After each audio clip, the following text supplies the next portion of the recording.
team is on special assignment with the trials of the century. Two high-profile trials going on simultaneously right now. Opening arguments were held today in the Aaron Hernandez murder trial as jury selection continues in the trial of marathon bombing suspect Dzhokhar Tsarnaev. They are the latest in a long list of court cases that have captured our attention over the years. And tonight, we begin a four-part series looking back at some of the trials of the century in southern New England. NBC 10's Mario Hilario looks back at the case that drew international attention and saw one man's fortunes turn around dramatically.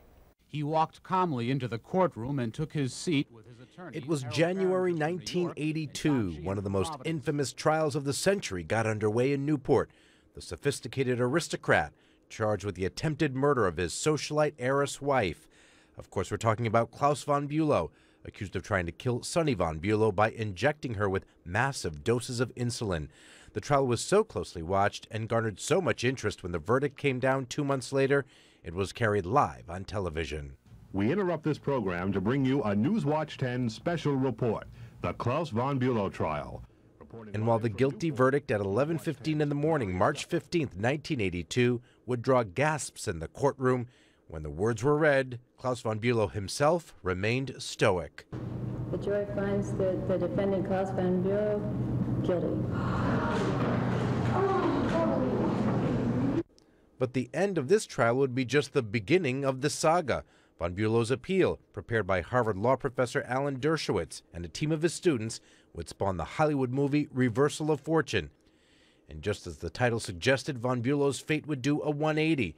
He earned a second trial in 1985, and this time key evidence was omitted: the contents of the infamous black bag, an insulin-encrusted needle and syringe.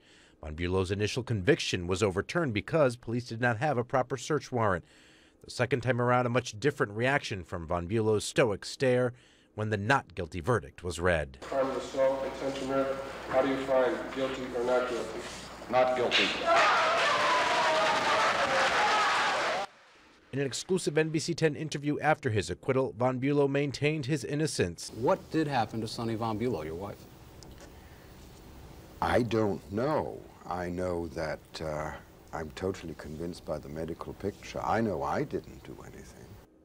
After that, Klaus von Bülow returned to London, where he reportedly still lives today. Sonny von Bülow, who lived almost 28 years in a vegetative state, died in 2008. Mario Hilario, NBC 10 News.